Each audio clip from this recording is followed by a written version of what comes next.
Oddity fine.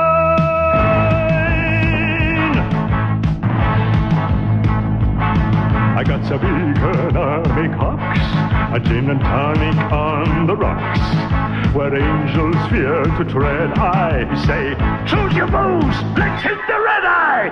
Think of young Diana Durbin and how she sung on rum and bourbon. Or enhance your luncheon hour with a planter's punch and a whiskey sour. If you feel like a wreck, try a horse's neck or a sherry with a cherry in the new finer size. If you don't name your poison, I'll have to get the boys in. The spirit of adventure opens one's eyes. My God, our new intro is kick-ass. Middleton, are we prepared? Actually, we don't even need to say that anymore. It's like... Well, we shall see then. Yeah. We shall see. Oh, and for those of you wondering, yes, that was Christopher Lee singing. He was singing about the wonders of alcohol.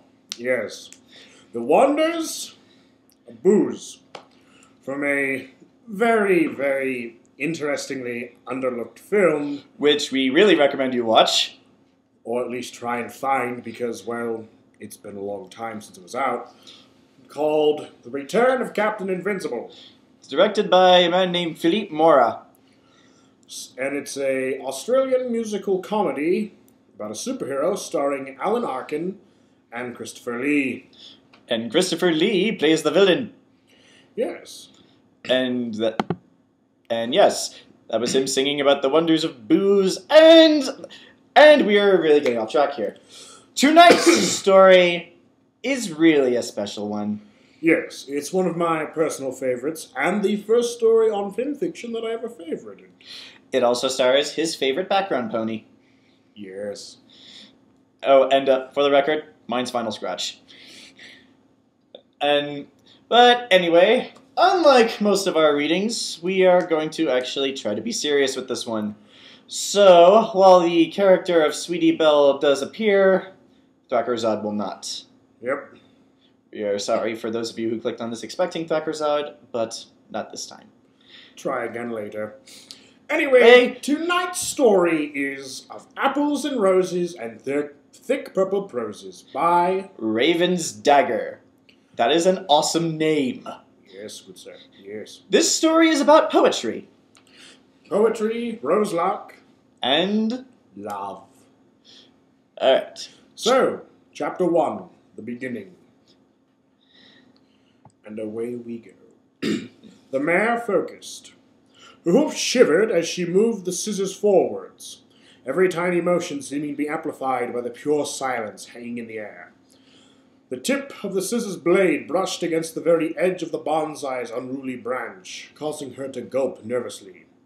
A lock of her mane fell across her face, and with a single gentle motion, she lifted the red hairs back behind her ear.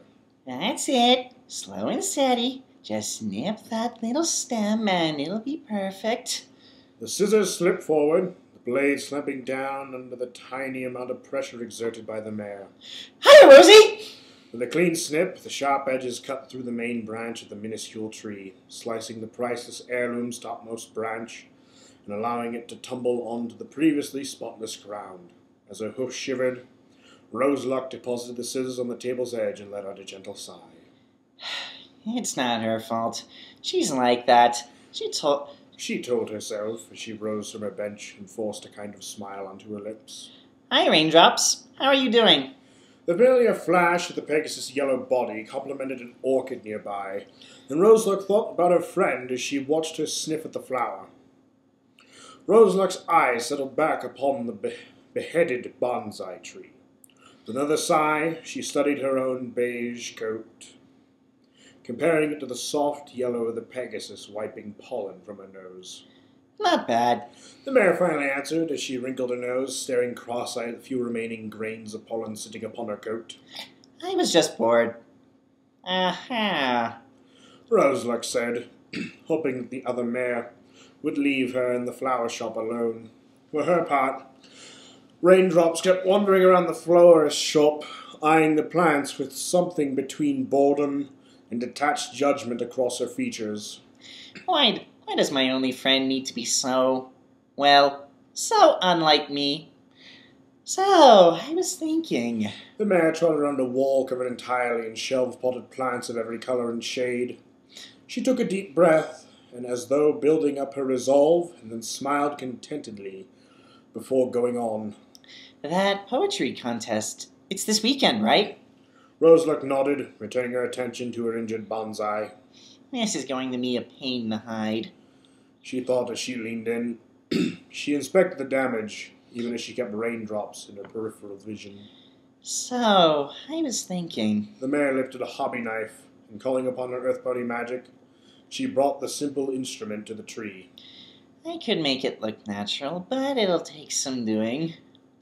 She realized as she pondered the little tree. You should totally invite Big Mac! The knife cut a deep groove along a delicate bark, scarring it from top to bottom. Roseluck said nothing, simply standing there, studying the gash. Calmly, Roseluck deposited the blade beside her scissors and pushed away from the table and bonsai. Raindrops! She started with only the slightest annoyance. I thought we had agreed not to talk about that. Roseluck brushed back the waves of red hair that had fallen from her mane and looked around her shop, taking in the perfectly placed rows of potted plants, the draping perennials just beginning to flower under her care in the sun's light. She took a deep breath, recognizing the scents of a dozen species of herbs and plants caught in her nose. She watched raindrops flap among her plants. She calmed herself down. We talked about this already, She said, after a moment, tapping a hoof on the well-worn wooden floor. You agreed to not meddle in my affairs. Or lack thereof. Raindrops sighed and rolled her eyes. It's not meddling. It would just be cool if he was there, you know, to see how cool you are. I'm not cool, and it's none of his business what I think of him. Roseluck said, turning her eyes back to the desecrated bonsai. Raindrops landed nearby with an audible thump, her wings flattening to her sides. But, Her words stopped short as she froze under Roseluck's glare. oh, fine. The Pegasus concluded, looking away. So, how are things? Roseluck abandoned the mess that was the bonsai, moving towards the front of the shop to the big window taking up the majority of it. Not too good. I really do need to win that contest. She said, eyes and mane glowing as she trotted into the sunlight. Last year, that annoying mare beat me. I won't let that happen twice. Raindrops trotted across the room, her wingtips brushing against potted plants which made them rattle on the shelves. Oh, don't worry. I'm sure you'll beat every pony this year. She exclaimed with contagious enthusiasm. Yeah, maybe. The shop needs the bits. Roseluck said, her hoof absently fixing an arrangement of petunias. We can't have another winter like the last. The mare glanced at her friend, particularly her long, thin wings. Maybe you can help me. Sure thing! The Pegasus agreed, her head bouncing up and down. Roseluck gave her a quick smile while walking to the back of her checkout counter. Reaching behind it, she pulled out a long folded-up piece of cardboard and a roll of tape. Can you place this at the top of the window? Raindrops stared at the sheet before snatching it from her friend. All right. She said, fumbling through the word as she held the piece of paper in her mouth. In an instant, she was hopping into the air and hovering near the glass. 3 quick moves, she had plastered the poster on the top of the glass, spreading it evenly, and wasted half a roll of tape as she affixed it to the window. So, what's that about? She asked, flicking a hoof towards the advertisement. She didn't even read it before putting it up. Roseluck thought as raindrops settled to the floor once more. It says, plant care services. I'm going to start offering to cure houseplants and watch over gardens for our other ponies. I need the bits. Raindrops studied the advertisement once more, her eyebrow arching in doubt. Care services? For plants? Really? She said, deep skepticism painted in her voice. I need the bits, Derpy. I need the bits, Drippy. Answered Roseluck with a sigh. I really do. I really do. Raindrops watched as Roseluck trotted to the window. The Pegasus tried to think of something to say as her friend sat watching each potential customer trot by.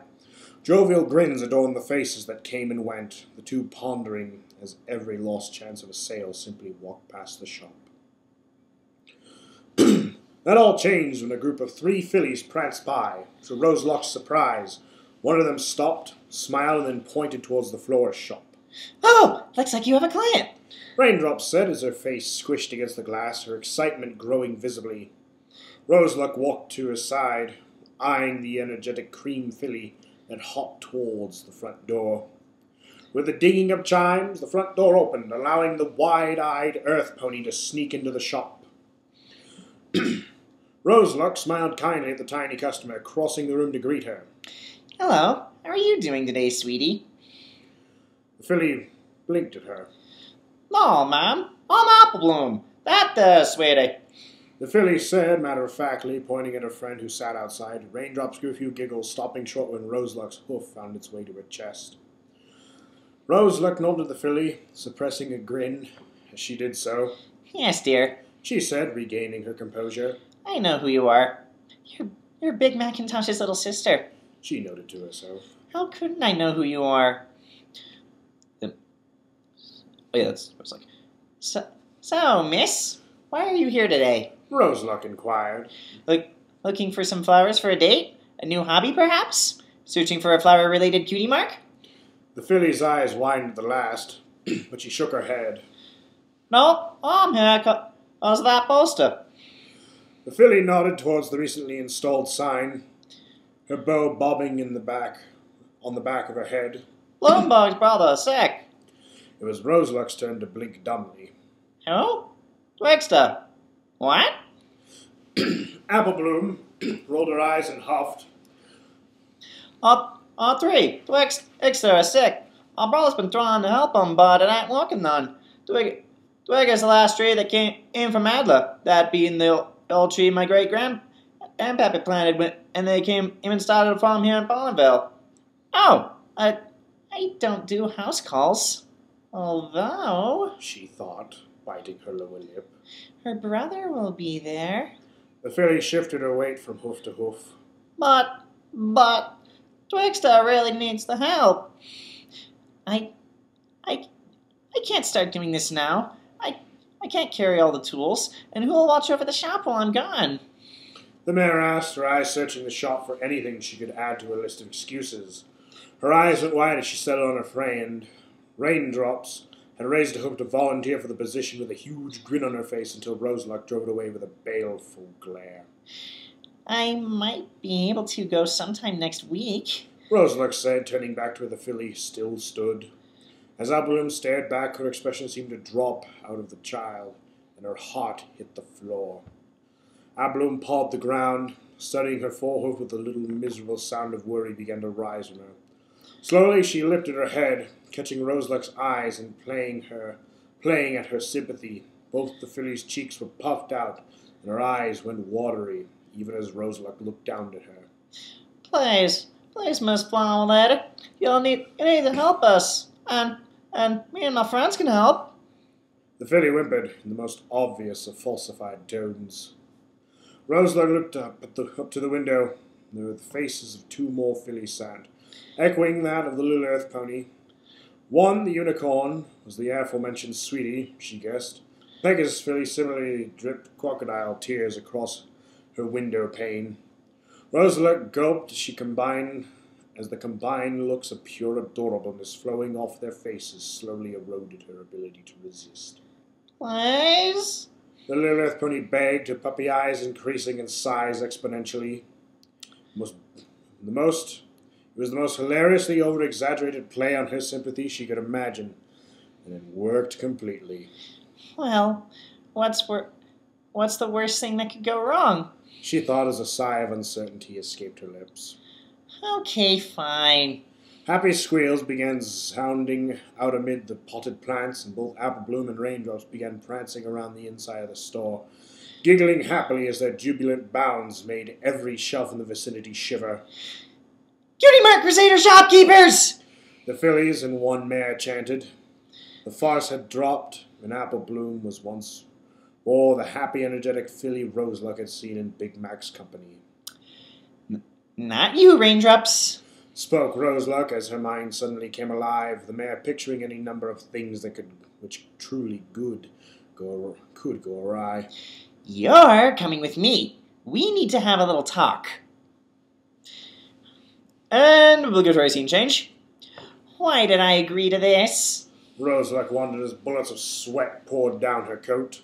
Her eyes shifted from one side of the narrow road to the other, taking in all the bright greens and deep browns of the apple orchards, even as new scenarios flitted through her mind.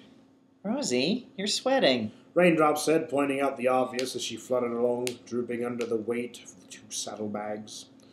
The red of her blush competed with the beige of her coat for dominance as Roseluck responded to the Pegasus. You're one to talk drippy. You're drenched. Keep sweating like that and I won't need a sprinkler for the shop. Raindrops laughed, shifting the weight a little before landing at a trot at her friend's side. Come on, Rosie. What's wrong? Really? She asked, a note of compassion disguised in her otherwise brash voice. Nothing. Roseluck answered, no hint of hesitation betraying itself in her voice as she focused on the road ahead.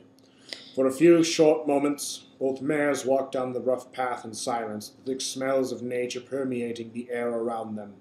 Small buds dotted the orderly apples, and it seemed that soon the trees would be in full bloom.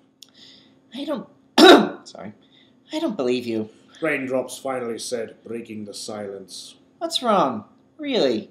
You can tell me. I don't like leaving the shop like that. What if a customer walks in? She sighed. Or what if those fillies I'm sorry.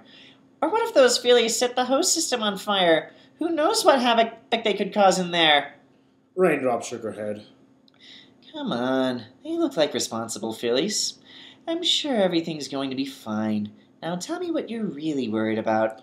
The mare gave a swift poke to her friend's beige shoulder. Roseluck huffed. I'm not worried about anything else. Not even Big Mac? The flower-flanked mare tripped, stumbling forwards even as she tried to regain her footing. No, it's nothing like that. She said, her face's color matching that of her mane. It isn't? Raindrops asked, an eyebrow rising even as she smirked cruelly. You're not thinking of his strong, muscular body? His beautiful blonde hair waving in the air? That huge kick. All right! Roseluck shouted, shoving a hoof over Raindrop's yapping mouth. Fine, I want to see him too. She admitted. But I don't want any of that awkward lovey stuff. This is purely business. And anyway, I don't have time for a relationship. Ahead of them, the very top of the red roof barn appeared over the hill, slowly growing as they marched forwards. A few chickens clucked and went up and down the ramp of the hen house, poking at the ground with their sharp beaks while a herd of cows watched with curiosity as the mares walked by them. Oughta! Came a voice. The 2 friends turned as another mare made her way down the path towards them. Roseluck gulped a little as she recognized the other apple sister, Applejack. Roseluck tried to look like some pony who didn't have developing feelings for Applebloom's brother as she greeted them. With a welcoming smile, Applejack doffed her Stetson with a flourish. How are your mares doing on this farm there? Raindrops turned the smile and had a gleeful giggle. Not bad. How are you? I'm okay. The mare said as she slowed to a stop a few hoof steps away, her gaze shifting to the fields of apple trees. So, what are you farm folks doing in this neck of the woods? Roseluck looked around to the buds sprouting on every apple tree, then to the abnormally dry ground baking beneath the midday sun. Slowly she returned her gaze to Applejack, eyes roving over the cow mare's baggy eyes and matted mane. Applebloom sent us over. Applebloom, what's it send you here for? Applejack asked, her brows furrowing in worry and suspicion. This ain't one of our crusading things, is it? Roseluck shook her head. No, she said that some of your trees are sick. One called Twigster in particular. Applejack sighed, shaking her head as she touched her temple with a forehoof. That filly. She whispered. Oh, we have a few sick trees, and Twigster is one of them. We don't need your help. I do thank you for coming, though. What do they have? Applejack shrugged. Some sort of bug or something. Their leaves turn brown and tips are curving over. Nothing much, I suspect. I'll bet Big Mac will have it fixed up in a jiffy. She's out of her league. Roseluck realized. They have no idea what's going on, do they? For a moment of hesitation, Roseluck hung her head sadly. Oh well, regardless, if I can help, I'd be more than happy to do so. Applejack's smile turned patient and calm. Ah, but thank you nonetheless. We know, we know how to handle our trees. Roseluck sat down with a thump, fine dust puffing up off the ground. Guess we should go. She thought before biting her lower lip. But I really did want to see Macintosh. The mayor looked at her friend, who was discreetly trying to pick her nose. I can't let her know. Maybe I can. Wait, it's like, I can't tell who this is supposed to. Oh, this is still Roseluck. Sorry. Well, would you mind if maybe I take a look at the sick tree? She asked, giving the farm, her sweetest smile. Applejack returned the look with a suspicious glare. Why? The beige mare coughed, a distant look of irritation crossing her features for a wink. I study plants and I take care of them. It's my talent and calling. I need to know why a Twigster is sick and if it's contagious. Would you like to be irresponsible for a tree-borne epidemic? What if other trees are affected? What if, because of your inattention, every apple tree from here in Appaloosa loses their crop? The blonde-maned mare took a half step back, her eyes widening. Couldn't do that. Could it? Well, you could have apple scarab. If that's the case, and that'll make the fruit rot right off the limb and be covered in scarabs. There's... Scabs. I have no idea how to pronounce this.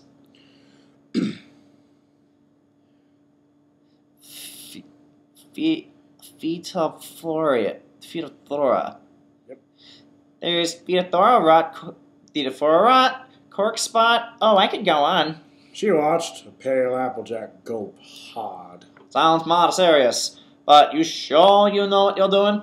Raindrops hopped ahead, her boisterous voice ringing across the farm. Know what she's doing? Rosie here is the best flower, care, pony thing in the entirety of Equestria. Of course she knows what she's doing. The Pegasus pointed a hoof towards her friend's face, almost jabbing her eye out. Applejack's frown returned. Right. Well, I don't see no harm in letting her take a look. The mare said before turning her attention to the pony in question. Just head out back. It's in that clearing. Big Mac should be there taking care of the tree. Huge grin split Roseluck's face. I won! Right, no problem. I'm sure we'll find the solution in no time. She said as she quickly gathered up one of her saddlebags and trotted by Applejack. Raindrops took to the air, beaming proudly while tailing Roseluck. Now, she said, making a half-turn towards her winged friend. You stay here, Drippy, and watch over my other stuff. I'll take care of it. Her eyes sparkled mischievously as it caught the midday sun. Alone? With Macintosh? Raindrops nodded knowingly before landing with a firm thump on the ground. All right, you two have fun. She said as Roseluck strutted away. Wait, that was Raindrops. All right, you two have fun. As Roseluck strutted away. So,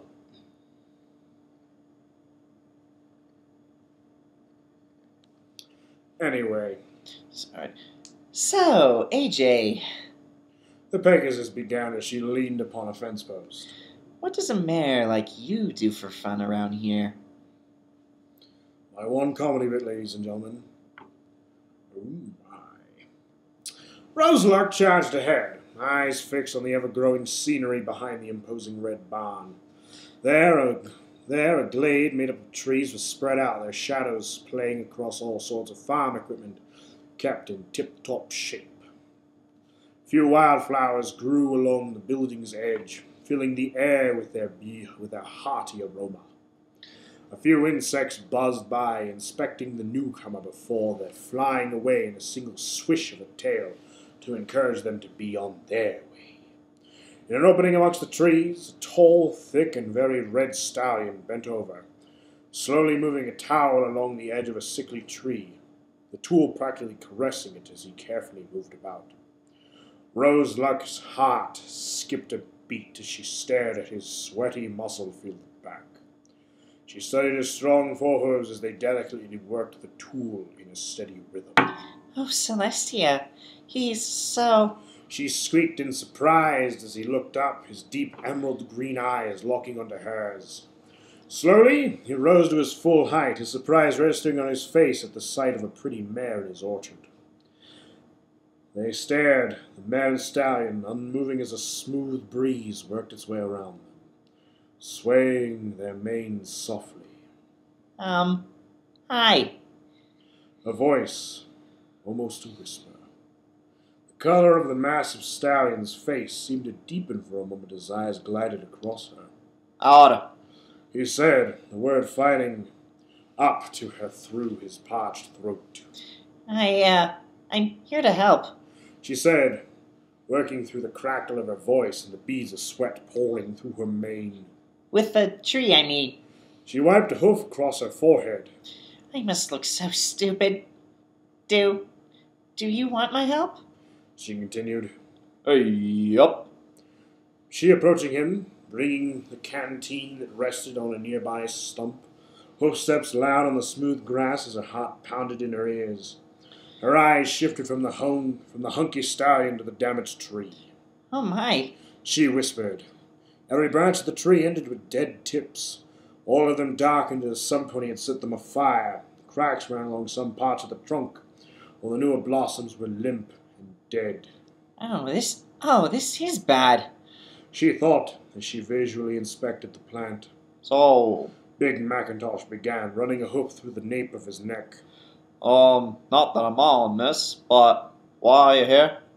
Roseluck blushed heavily, her attention immediately returning to him. Oh, I'm just curious about Twixter here. Oh, it's put about, all right. He admitted, his gaze returning to the tree in question.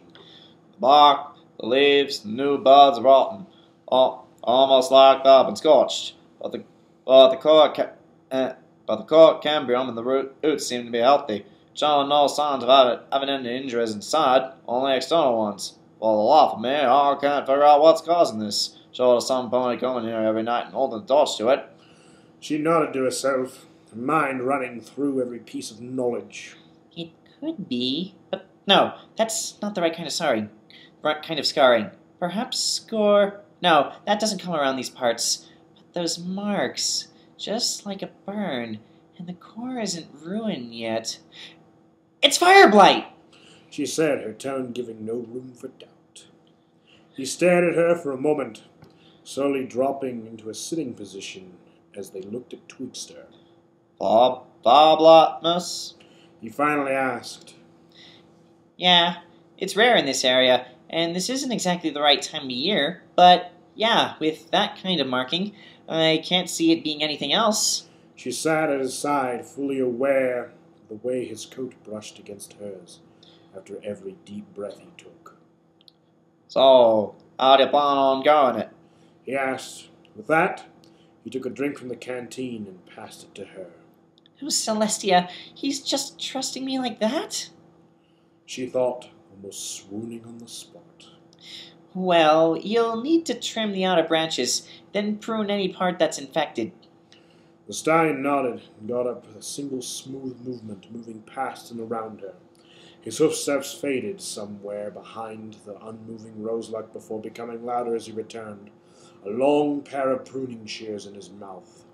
Rearing up, the silent pony climbed into the side of the tree, swaying the scissors from side to side and cutting the branches with firm snips.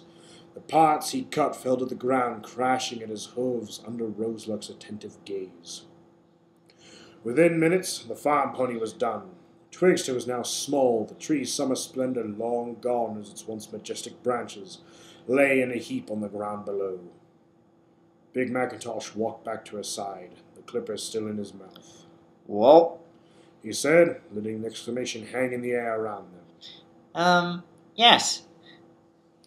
She replied, giving a little chuckle. We're not quite done. Roseluck walked over the tree, face blushing slightly as she dropped to her chest and laid hooves on the tree. Fire blight is a magical ailment, not a fungal infection. Searching, she found a part where a gouge was cut into the tree, exposing the green of the core wood. She lowered her face to the bark, letting her forehoof rest on the scratch that betrayed a hint of green. With that, she listened. Her earth pony magic awoke within her, her mark coming to the fore. She felt the life flowing through the tree. I was still trying to send water to and retrieve sunlight from the bits they had just removed, and her heart sank at the feel of it. The mare focused on the roots nearby, felt the way the roots were supporting the entire system. The gift of the earth ponies, the deep internal magic, moved from her to the tree, and from there into the soil. Oh, ancient, deep, and dark, causing blight of fire and spark, return to the earth and be remade, become blessed once more, be not afraid. The tree shivered as she removed her hoof from its side, leaving the slightest of impressions. Along the remaining branches, the leaves that were crippled and warped unfolded, regaining a glint of bright green. Dalmatians. Big Mac whispered, gawking at Twigster. Oh, I didn't think that was possible. With ease and a little sigh, the mare rose up. A contented smile adorned her face, even as sweat fell across her eyes and down the length of her nose. Roseluck swiped a lock of hair, thick with perspiration, away from her face with a forehoof. She turned again, sighing once more, and found herself looking at Big Macintosh. The stallion stared back, eyes wide, mouth agape. He shifted his footing before thumping down into a sitting position.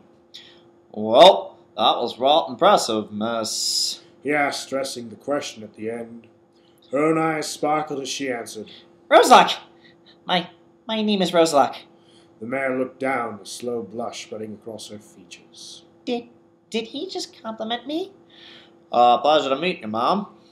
He looked at the tree, and the new blossoms and bright green leaves still sprouting across it. Thank you for the help. Much appreciated. Her blush deepened, the redness of it crawling across her face. No problem. It's my job to help plants, big and small. The pony smiled. That's understandable. It's understandable. What you did was not impressive. I haven't seen an earth pony with any magic like that work since I was a foal. Roseluck scuffed the ground with a forehoof, turning away. No, not really.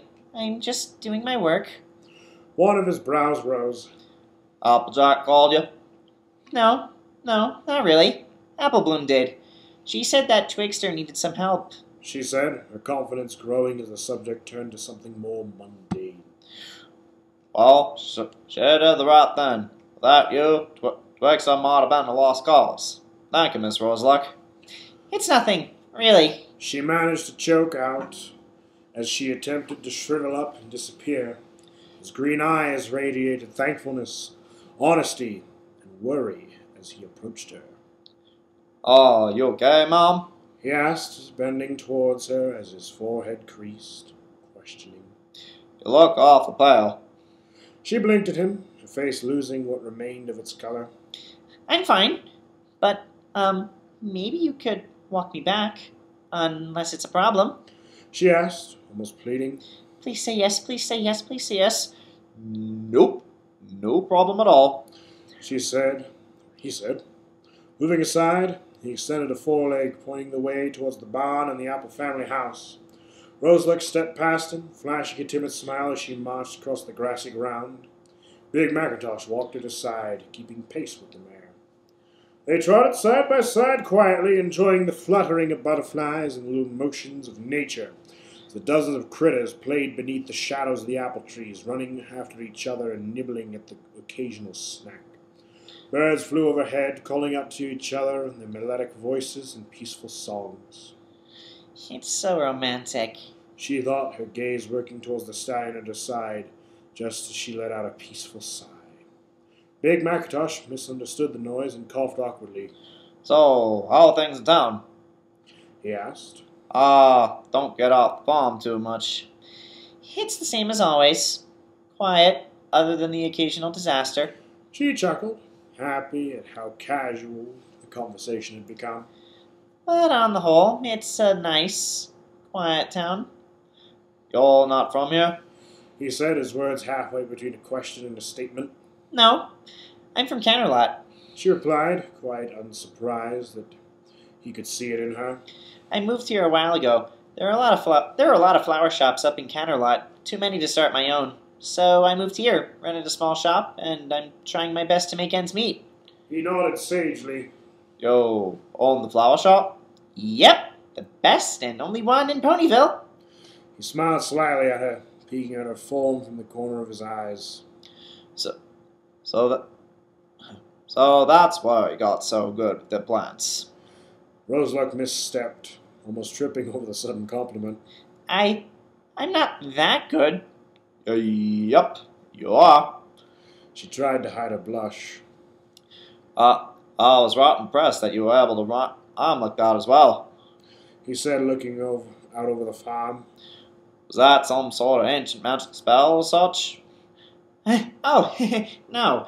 I could have said almost anything and it would have worked. She said, flattered that he'd noticed her words. I wrote that myself. I just like the poetic way it sounds. That's all. That right. He said, his head swinging back towards her. You know, I'm a fan of us myself. Oh, Celestia!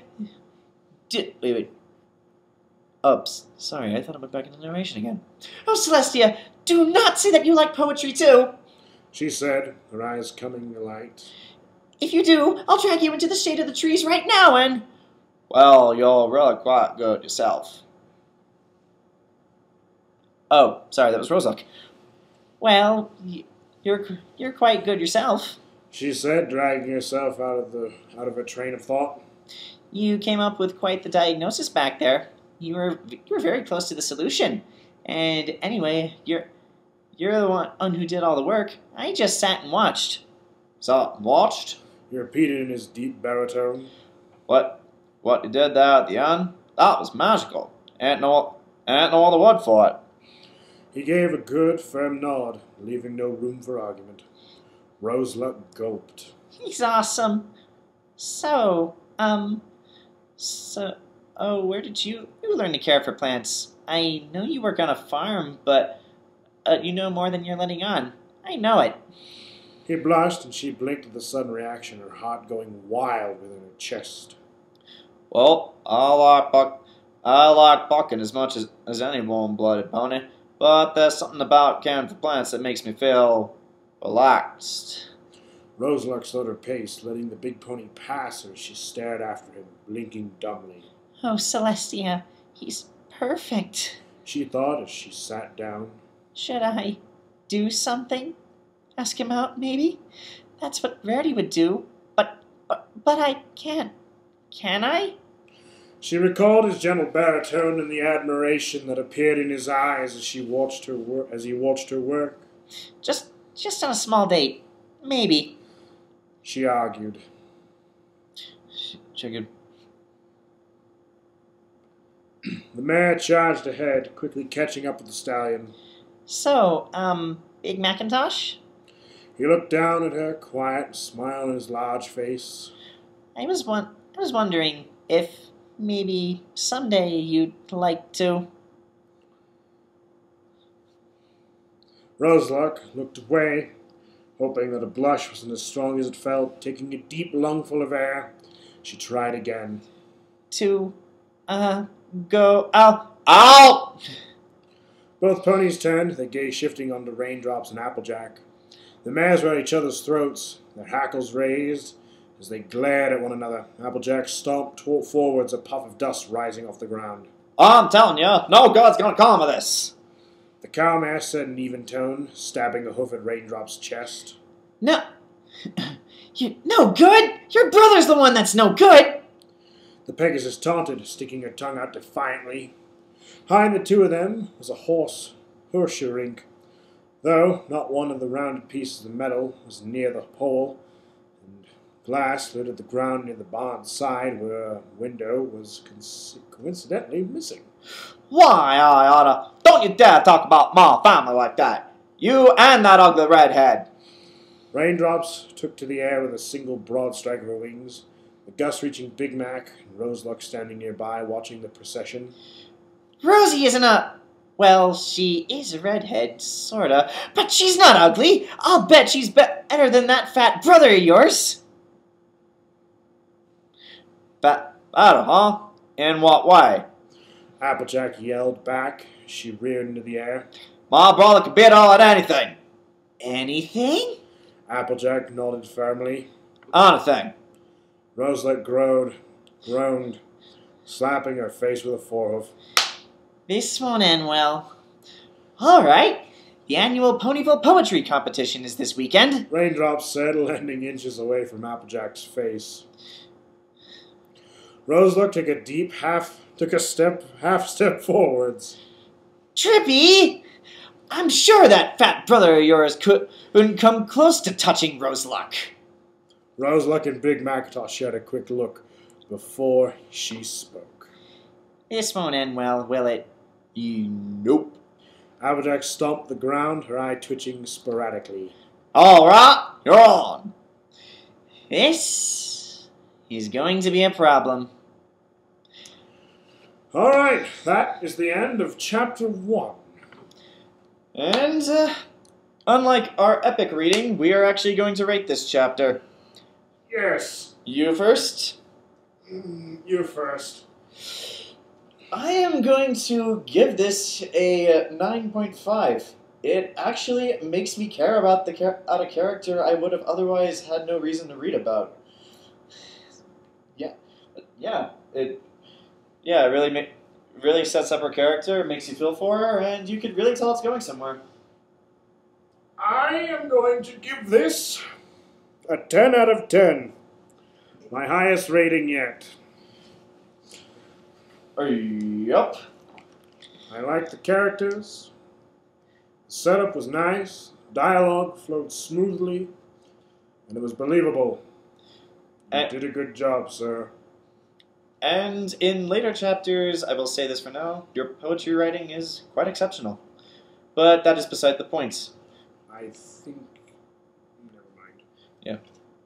But, yeah. We might return to this story later on, but the thing with this is it's still an ongoing story, so maybe once it finishes, we'll probably do this for our next epic reading. I guarantee you, good sir, as soon as you finish this, my coast isn't there, I guarantee it. Yeah. There will be a complete reading of this. Once it is completed, of course.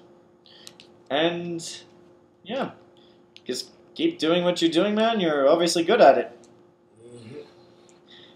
Well, that was all for this fanfic reading. Wow, this is a long one. And Yep. Good night, and good day, or wherever you are. Good night, ladies and gentlemen, and good luck.